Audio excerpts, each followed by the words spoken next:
It should be due to the Queen, who is the longest-serving monarch we've had. You wrote a book about her, which was a bestseller in Germany, I should say, The Queen. So, what is it? What is this strange If you'd asked this 25 years ago, we would have all said, no, it's the end of the Windsors, because they were really terminally in decline. There was one problem after another, and the amazing, almost miraculous thing is for this Queen to have resuscitated the respect for her institution and for herself as a person. I think it also goes hand in hand with the decline with the respect for the rest of the pillars of society, the banks, the political class, the media, dare I say, and the churches too. And amongst all these apparently crumbling sort of edifices, the monarchy suddenly stands out as an edifice of continuity, stability. And yes, I come from a country where you have as often an election for a new head of state, often as a result of a rather corrupted voting process. And this is all removed from the ebb and flow of politics. You have an institution which really stands above politics, which is a great source of solace in this divided and fragmented time that we live in. We discussed before. And so that adds to her mystique. And she's also a person of discretion and the sameness, same procedures every year. Someone wrote the other day that British people like no one else more than who performs the same duties day in, day out. Whatever it is. Well, I can't wait for... wouldn't it be interesting to be there when the first audience of Jeremy Corbyn as the new Prime Minister of Britain in 2020 with Her Majesty the Queen? Not wearing a tie. Absolutely. Not wearing a tie with his vest on show. It would be fascinating, and I'm pretty sure that the Queen Elizabeth would be impeccable in the way that she would host, because this has been her style. I think she inspires a lot of respect, more than love. I don't think that people wake up, most British people do not wake up every day thinking about the Queen in the House of Windsor. It's a good thing. Which is fantastic. But it's not an institution that inspires a lot of admiration. I think it's there. I think it's there. And she has performed the duties impeccably. Essentially, she has kept her mouth shut on all political issues, and that's how the institution has survived. Now, if this institution is going to be a hallmark of stability, or the source of stability of British democracy, I have further doubts, because people are wondering what will happen to the institution the day she decides that she calls it a day. People wonder what will be King Charles, and then the institution may start to crumble. No, I'm a Republican. It's one of the things that really baffles me. I'm baffled. I'm sure it was a great book. Why did anyone in Germany want to buy it? With every respect, not to you, but about her. I mean, he's a great writer, obviously. No, I'm sure they do because of you. I mean, the reason there's a mystique is that she hasn't ever given an interview, so of course there's mystique. And if you compare the level of scrutiny against of these loathed elected politicians, Corbyn, for example, at the moment, Cameron, Osborne, and the fact, I think she has an easy time. I keep on reading what remarkable things she does. And I know at her age, and there's nothing personal. No media scrutiny of any significance, no challenging of her public positions because she hasn't got any. So I'm genuinely baffled by the fascination. I don't understand. I'm a rebellious colonial, so I have absolutely no vested interest in the monarchy at all. But I do find that it's the ritual and the ceremony, I think, that sustain the monarchy. The state opening of Parliament, all those events, the Queen's official birthday, it's nice, it sort of marks the year with these kind of unifying festivities. And because she's such a blank slate, because she's such a tabula rasa, you can project anything you want. She's a kindly grandmother, or she's a wit, or she's a whatever you want to believe. She's there for the purpose. So what was the interest in Germany? The aberration comes from the fact that this is an institution which is there perennially and is not subject to any question whether it's institutional. It's just there. It's just there. It's an achievement. And we've had so many elections in our country for head of state where people felt that this was a result of a political football game and so forth. And at least Britain is spared this sort of division of opinion about electing a new head of state. And also she's very democratic in that sense that she recognises the meritocracy. She does award prizes and awards for people who have excelled in their various jobs. And we also have the welfare monarchy. Don't forget all the Prince's Trust and the welfare engagement of the Prince Philip and so forth. So that also creates a sense of support for the institution. I don't think there's any doubt that British people will continue to subscribe to it forever and another. Came very close to shattering over Princess Diana's head. Well, as a member of the royal household at the time, mentioned it may not work in theory, but it works in practice. Was the view. Like so much Thanks so much for Britain. That's it for Dateline London for this week. You can comment on the programme on Twitter at Gavin Esler. We're back next week at the same time. Goodbye.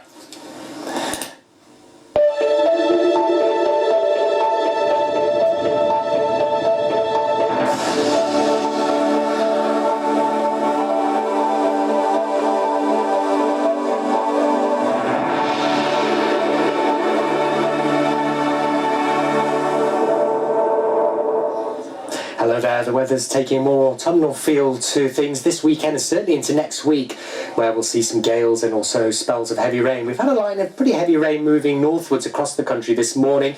Behind it, a cluster of thundery showers and thunderstorms across northwest England, now across northeast England, giving some pretty hefty downpours in places. But you can see from the satellite picture a good deal of sunshine across the southern half of the UK, certainly. Some of that getting in towards Northern Ireland and southern Scotland now. And it's been quite warm across the southeast this afternoon. Highs around 21 or 22 Celsius. Quite breezy with it too, but at least in the sunshine feeling quite pleasant. Northern areas still cloudy with outbreaks of rain. So to end the days, we head on in towards the evening. Maybe just one or two showers across southwest England in towards Wales, potentially into the Midlands as well. But I think for the southeast of England, a fine looking day, tending to stay dry really until we head in towards this evening. Improvement across northern England as well into the evening with those thunderstorms and showers clearing away. Some sunshine moving in here, but not particularly warm. Temperatures around the mid-teens Celsius at best and still quite wet and windy across the northern half of Scotland.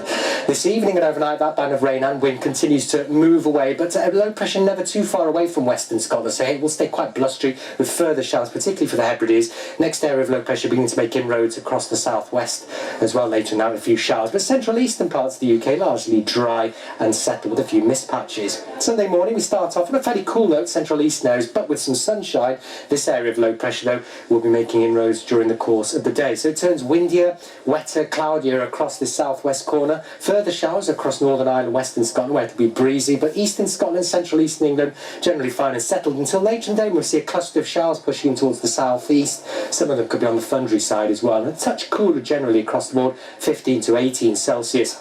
Now, like I mentioned, the week ahead looks pretty autumnal. There will be heavy rain at times, windy as well with gales in places, but there will be some sunshine in between too. Now, as Monday's picture is looking particularly wild, this area of low pressure will bring gales to the south of the country, outbreaks of rain. For Tuesday, a bit of a window of fine weather before we see the next cluster of low pressure systems pushing up from the south for Wednesday and on into Thursday. So the picture for Monday is quite a wet one, quite an autumnal chilly feel to the day. Strong gale force winds across southwestern places initially and then along English Channel coast, so we can see some pretty strong winds here. Further north, not quite as windy, and there will be some sunshine in between the showers. Temperatures again around the mid to upper teens Celsius.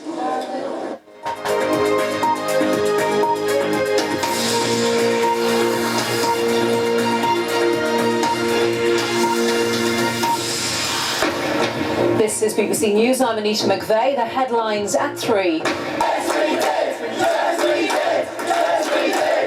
Jeremy Corbyn celebrates with his supporters after becoming the new Labour leader. Fantastic moment, fantastic mandate for change in Britain, fantastic enthusiasm for real democratic politics. It's a great day. And I'm Norman Smith in Parliament Square, where Jeremy Corbyn will making his first public speech since becoming Labour leader at a rally for refugees.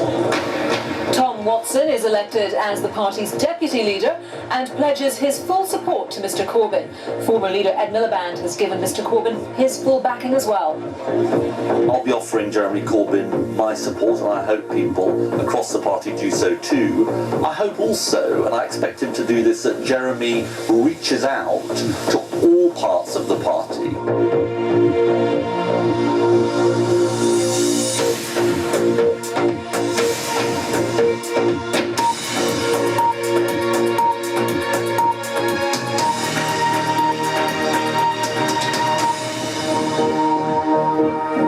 Hello, very good afternoon to you and welcome to BBC News.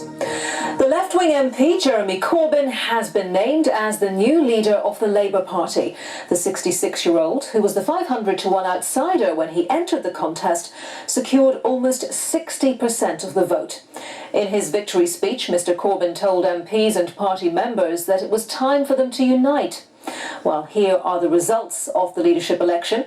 Jeremy Corbyn won 59.5% of the vote, with Andy Burnham on 19%, Yvette Cooper in third on 17%, and Liz Kendall finishing last with just 4.5% of the vote. The party's deputy will be Tom Watson, who won his contest in the third round. A number of senior figures have said they won't serve in the shadow cabinet for Mr Corbyn. The Shadow Work and Pensions Secretary, Rachel Reeves, and the Shadow Education Secretary, Tristram Hunt, are among those who've said they won't join his top team. Meanwhile, Jeremy Corbyn has proposed reforming the way the weekly Prime Minister's question session takes place. Our political correspondent Robin Brandt's report contains flash photography.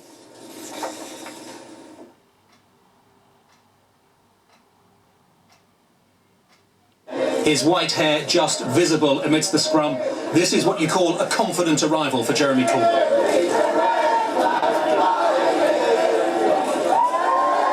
With some of his supporters singing the red flag, the anthem of traditional Labour, the man some call simply JC was propelled into the conference centre. When the result came, it was that surprise that no one had predicted when the contest began. And the scale of the victory was staggering. Jeremy Corbyn, 251. Thanking everyone who took part in this election, this huge democratic exercise of more than 500,000 people all across this country. It showed our party and our movement passionate, democratic, diverse, united and absolutely determined in our quest for a decent and better society that is possible for all.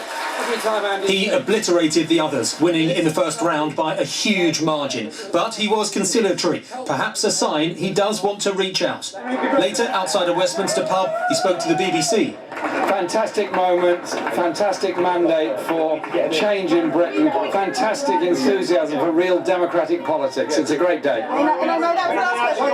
The spin doctors said no more, but then came his warning to Labour MPs who've already quit top jobs in protest at his election. There's going to be an inclusive, open process. I hope everyone will recognise the mandate we've received and that party members expect our party to deliver for them in Parliament. So, who is Jeremy Corbyn? Comrade Chairman. A veteran MP of 32 years, he looks now as he did back then. He spent decades on the periphery of his party, associating with controversial causes, including the IRA and the Palestinian group Hamas. Now 66 years old, he's a vegetarian who's never far from his bike. So, Saturday the 12th of September 2015, the day the Labour Party got a new leader it never ever expected to get, and the day it got a leader that the vast majority of its MPs don't support. There'll be euphoria for Team Corbyn, but once that's passed, the big challenge is now keeping Labour together. The man who used to be Labour leader was quick to offer his support, but there was a warning too. Our party is a broad church, always has been, always will be, and the task of the leader is to reach all parts of that movement, and I believe that's what Jeremy should do. I think obviously he and Tom and the new leadership team will now want to be reaching out across the country to the public, because that's what this has now got to be about. It's not just our debate within the party that we've had for the last few months, but about the country as well.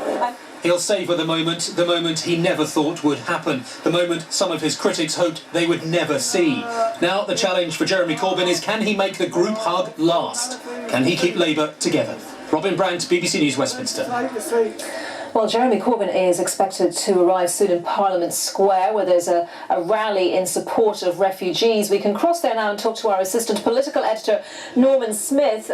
Norman, what does the overwhelming scale of this victory mean for Jeremy Corbyn and for the Labour Party? Well, the scale of his victory, frankly, means that Jeremy Corbyn has a rock-solid mandate. He won in every section of the electorate. He won amongst party members, he won amongst trade unionists, he won amongst so-called £3 supporters. It was a decisive victory, which means those Labour MPs who might have been thinking, can we get shot of him anytime soon? Very unlikely indeed. Mr Corbyn, you may remember we followed him to a pub just around the corner, the Sanctuary House just down the road, and he said there that he intended to be a leader and to lead Labour into the next election. Now, he's due here in Parliament Square. You can probably see as several thousand people here are part of a rally to show solidarity with refugees. Jeremy Corbyn is coming here. The dulcet tones in the background is Billy Bragg. But interesting that Mr Corbyn has chosen very deliberately to come to this rally, because by my reckoning there's only one other politician on this rally that I've seen, which is Sadiq Khan. So it's a very deliberate move by Jeremy Corbyn to show the sort of issues he believes Labour should campaign on and the sort of issues that he believes important. Now, as you can see, there are loads of supporters. I'm just going to talk to a couple of people who have come to this rally. Let me just ask you, first of all, is it important for a figure like Jeremy Corbyn to come to this rally, do you think? Yes, I mean, I think he would have been at this rally regardless of the Labour leadership contest of anything. He has a long history of campaigning and looking after the most vulnerable people around the world.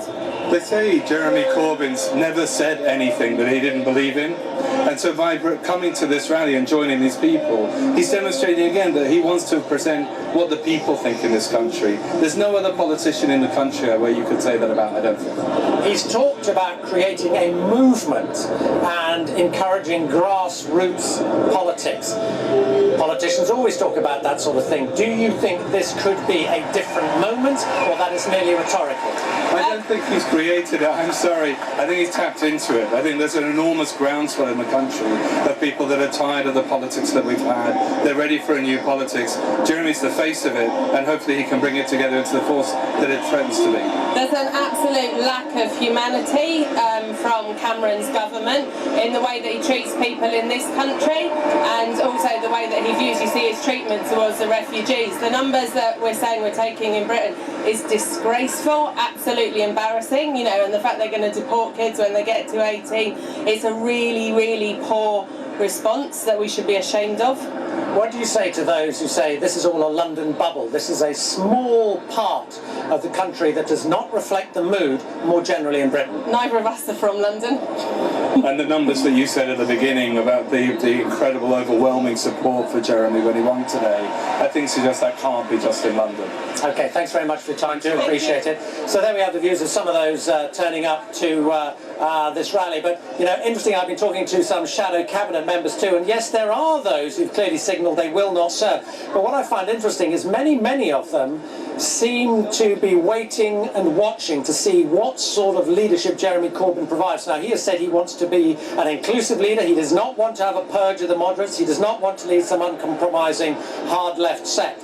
And if he manages to convince them that this is going to be a more inclusive Labour Party, then my instinct is many of those who we might have thought would not serve in a Jeremy Corbyn cabinet, they might actually be willing to serve under him. In other words, we might not see the huge hemorrhage of support that many people thought might have followed a Corbyn victory. OK, Norman, for the moment, thank you very much. Norman Smith there in Parliament Square will be back there when Jeremy Corbyn addresses that rally. Well, joining me now from our Westminster studio is Joe Twyman, the head of political and social research for the polling organisation YouGov. Joe, afternoon to you. And unlike the general election, the polls did get it right this time, perhaps not even predicting the scale of Jeremy Corbyn's win. That's right, YouGov were actually the only pollsters to produce a poll among Labour Party members, and just before the ballot papers went out, we saw that